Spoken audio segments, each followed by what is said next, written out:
तो पार बॉन्ड क्या हो गई, face value 1000, coupon rate 10%, market YTM 10%, price 1000, annual coupon 100, capital gain और लॉस। और ये रियल इस्टेट रेंट मिलेगा, इक्विटी में डिविडेंड, बॉन्ड में इंटरेस्ट और मिलता है। तो पार बॉन्ड में ये होगा, redemption issue coupon, annual coupon इतना है, रिडम्पशन भी इतने पे हो रहा है और इशू भी। तो ये पार बॉन्ड हो गया। Cash flows 1000, 100, 100, 100, 100 plus 1000। और यहाँ पे डिस्काउंट बॉन्ड, अब यहाँ पे इसमें थोड़ी पीवी कम होगी तो ये डिस्काउंट पे हो गया, ठीक है। कैश फ्लोज 100, 100, 100, 100 और यहाँ पे माइनस कितना होगा, माइनस तो इतना ही होगा, 928, माइनस 928। और ये अपने को मिले T0 पे होगा ना टाइम, T0 पे होगा, यानी approximately price found by discounting cash flow at 12%। Premium वाले में 180 पे होगा, ये 80 रुपये ज़्यादा भी होगा और इसके कैश फ्लो भी सेम ही रहेंगे। इसमें देखो YTM मतलब प्रीमियम पे हो रहा है तो ये कम है,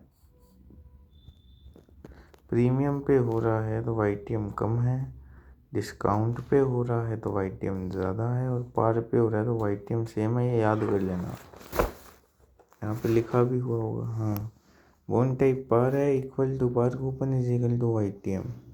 डिस्काउंट पे बिलो पार कूपन कम है YTM से और प्रीमियम कूपन ज़्यादा है YTM।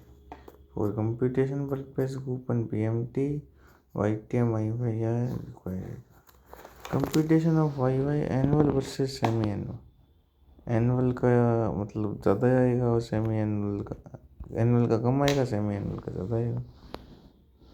सेम डाटा करेंगे अगर बहुत केस का। Annual coupon bond, FB coupon PB YTM इतना आ जाएगा।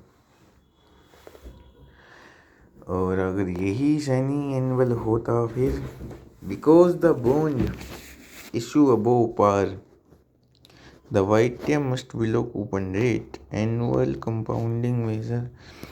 अब सेमी एनुअल में करेंगे तो we give the same prices, और अगर अपन ने सेमी एनुअल में ये करा, नंबर डबल कर दिए, PMT आधा कर दिया और कंप्यूट YTM कर दिया तो अपने को 8.252% मिल जाएगी। Convert to an equivalent annual,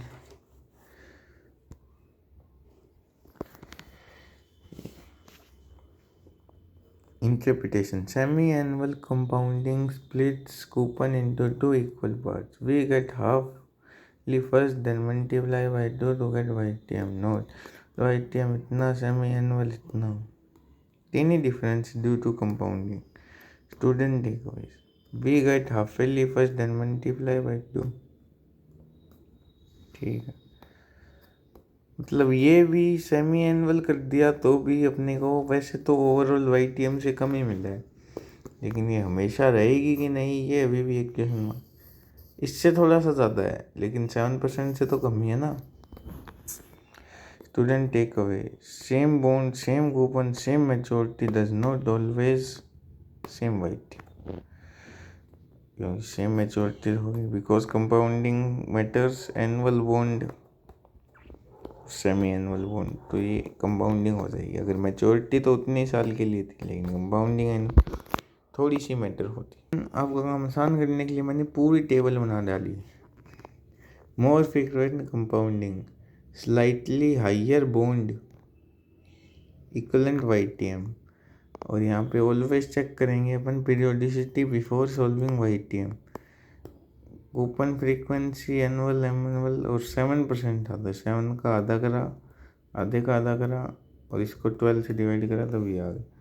ये अपन इंटू कर देते जाएंगे, जितनी जितनी पीरियोडिटी है उतनी, और वो पीरियड गिवन अपने को, और ये इसके बाद की वैल्यू आती है। मतलब देखो 6.511 तक आ गई मंथली तक, अभी भी 7% से कम ही है, समझ रहे हो। 6.49 फिर इतनी आएगी क्वार्टरली है, सेमी एनुअली 2 से मल्टीप्लाई करेंगे तो इतना, और यहाँ पे आएगी तो इतना, 4 से मल्टीप्लाई करते हैं यहाँ पे तो आएगी 12 से, तो फिर भी 6.5 बना, ओवरऑल 7 से कम ही है, ठीक है। अब the quarter YTM is not the actual return. When coupon are more frequently than yearly stated YTM, not real return. The actual earning is effective annually, meaning we captures the true coupon return, true annual return. तो जो stated होएगी वो नहीं होएगी, अपने को periodicity डालनी पड़ेगी उसमें, ये कह रहे हैं। 2 टाइप ऑफ फ्यूल, स्टेटेड या normally. Market quoted number annualized but not just adjusted for compounding. Misleading when coupon ज़्यादा हो once a year. Effective annual yield, true actual return after compounding coupon period. Always बड़ा होगा और equal to होगा stated YTM for M 1 year. 1 साल के YTM से effective annual बड़ा ही होगा, और फॉर्मूला ये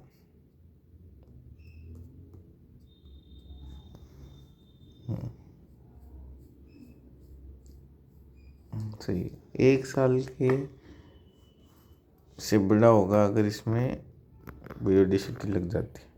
stated YTM ignores timing. Coupon receive early can be री इन्वेस्टेड, मोर कूपन पीरियड, मोर कंपाउंडिंग, हाइयर रिटर्न। तो कितने, चलो तो अडानी इशू करता है, मान लो 12% YTM semi annual board, KS receive 6% every 6 months. KS reinvest the first 6% for next 6 months. Actual return increased to 12.36%. Market show 12%, but KS earned 12.36% effectively. Face value 100, 12% semi-annual stated awarded. Coupon rate, periodic coupon rate.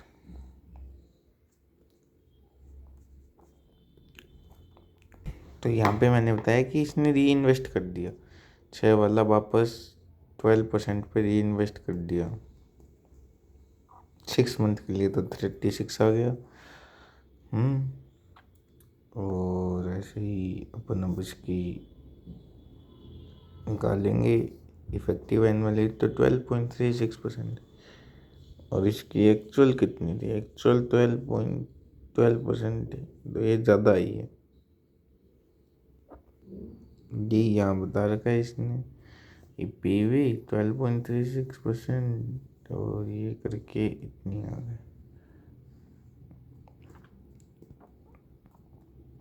यहाँ पे तो 6 coupon मिल ही जाएगा, और जो यहाँ पे coupon मिला था 6, उसको वापस लगा दिया तो 6.36, तो अपने को ये मिल जाएगा इंटरेस्ट और कूपन। अब PV into 1.06 FV is equal to, तो यहाँ पे इफेक्टिव एनुअल यील्ड कितना होएगा, PV 1 plus stated upon N divide by N। ये तो अपन ने फॉर्मूला क्वांट में भी पढ़ा हुआ था, है ना। तो यही, या फिर PV इंटरेस्ट निकालने का लिए PFV डिवाइड बाई PV1/T, यहाँ पे 12% पर annum।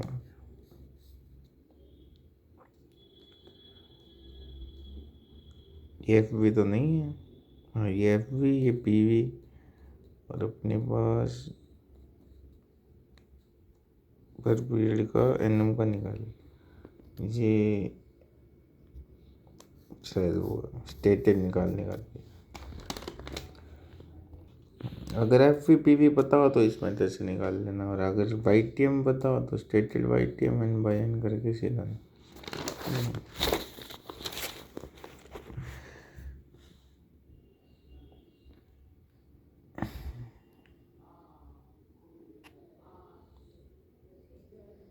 अब यहाँ पे T1 है तो F V by R V करके सीधा नहीं।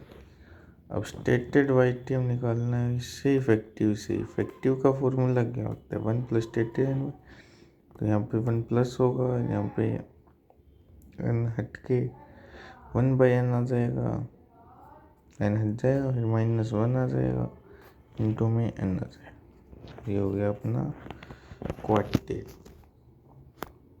या फिर स्टेटेड निकालने। जितनी भी इफेक्टिव होगी उसमें 1 बाई एन 1 प्लस करके 1 बाई एन -1 करके इंटू एन करके। अब आपको ये दे रखा है, इसमें अगर आपसे पूछ ले कि क्वार्टेट कितना है, अगर 100 ये और एफ वी है तो क्वार्टेट निकाल के दिखाओ। अपने को क्या करना पड़ेगा, 100 इंटू ये करा अपन ने, तो ये आ गया 1.06 का स्क्वायर। इसकी अपन ने एज निकाली तो ये 1.06 की स्क्वायर आ गई, 1 प्लस कर दिया तो ये 6% आ गया, मतलब 1.06 आ गई ना अपने पास।